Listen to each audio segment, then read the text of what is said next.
అండి మీ money kitchen ఛానల్కి స్వాగతం అండి. మనం ఎగ్స్తో శాండ్విచ్ చేసుకుందామండి ఈరోజు.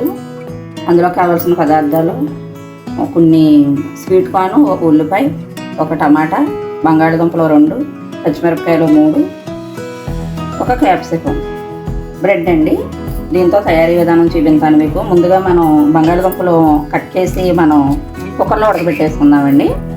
అలాగే స్వీట్ కార్న్ కూడా అన్నీ ఇందులోనే వేసి ఉడకబెట్టేద్దాం.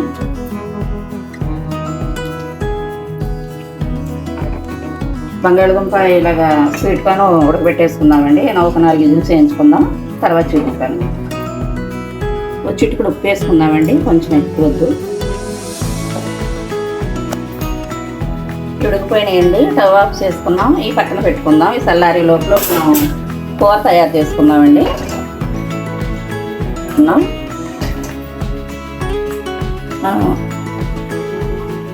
చూడండి, మూగుడు వేడైంది, కొంచెం నూనె పోసుకున్నాం.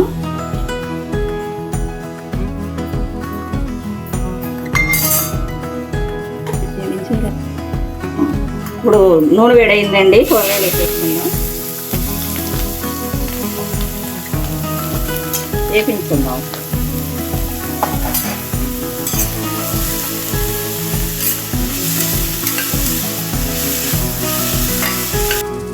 చూడండి, ఈ స్లేట్స్ దొరుకుతాయి కదా మనకు షాపుల్లో. మనం ఎలాగ వేసుకుంటే ఇవి కూడా వేసుకుంటే బాగుంటాయి. ఎగ్ శాండ్విచ్లో ఇది కూడా వేసుకుంటే బాగుంటాయండి. మీకు ఇష్టమైతే వేసుకోవచ్చు, లేకపోతే మానేయచ్చు. చూడండి, వేగిపోయినాయేమో చూద్దాం. వేగినాయండి. ఇప్పుడు ఉప్పు, పసుపు వేసుకుందాం. సరిపడగా పసుపు వేసుకుంటాం, కొంచెం పసుపు, అలాగే కొంచెం కారం వేసుకుందాం.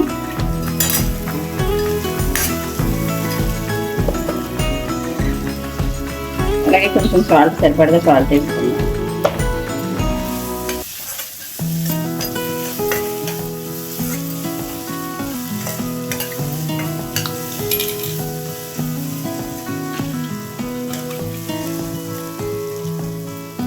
ఇది వేగిపోయింది కదండి, ఉల్లిపాయ, పచ్చిమిరపకాయ అన్నీ వేగిపోయినాయి కదా కూరగాయలు.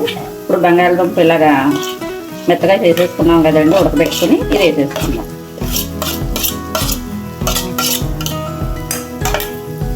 ఇలా కలిపేస్తాం. చూడండి, అలాగే మనం ఉడకబెట్టి పక్కన పెట్టుకున్నాం కదా స్వీట్ కార్న్, ఇవి కూడా వేసేసుకుందాం.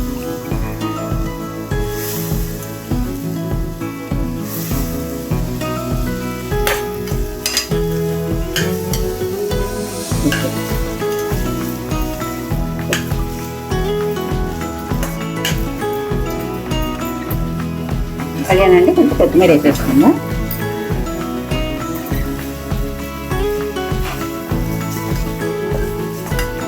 స్టవ్ ఆఫ్ చేసేసుకుందాం.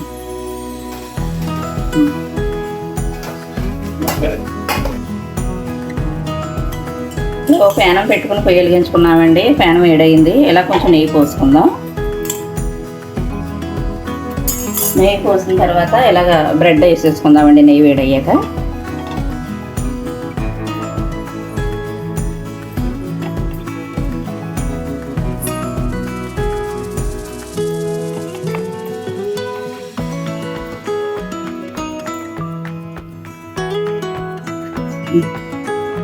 కూర చేసుకున్నాం కదా, ఇలా పెట్టేసుకున్నామండి ఓ బ్రెడ్ మీద.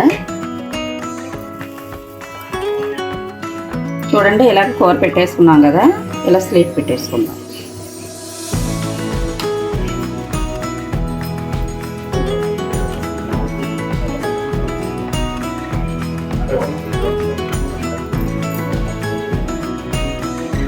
చూడండి, ఇలాగ బ్రెడ్ అన్నిటి మీద బ్రెడ్ పెట్టేసుకున్నాం. మళ్ళీ కొంచెం కొంచెం నెయ్యి వేసుకుందాం. చాలా సింపుల్గా అయిపోద్ది. మనం టిఫిన్లో అయినా తినొచ్చండి, లేకపోతే మనకి ఏమన్నా తినాలనిపించినప్పుడు పిల్లలకి ఇలాగా చేసుకుంటే బాగుంటుంది.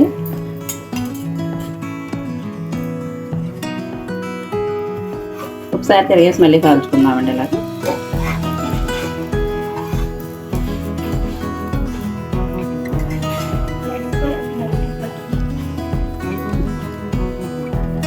కాయలు వేయండి. ఇప్పుడు స్టవ్ ఆఫ్ చేసేసుకుందాం, తీసేసుకుందాం. ఒక ప్లేట్లో తీసేసుకుందాం ఇలాగా. చూడండి మనకి వెజ్ సాండ్విచ్ రెడీ అయిపోయింది. మీ ఇలాగా టమాటా సాస్తో తిన్నా, మీకు ఇష్టమైన దాంతో దేంతో తిన్నా బాగుంటుందండి. ఇలాగ తీసుకోండి. ఈ వంట మీకు నచ్చితే లైక్ చేయండి, షేర్ చేయండి, సబ్స్క్రైబ్ చేసుకోండి, కామెంట్లో చెప్పండి.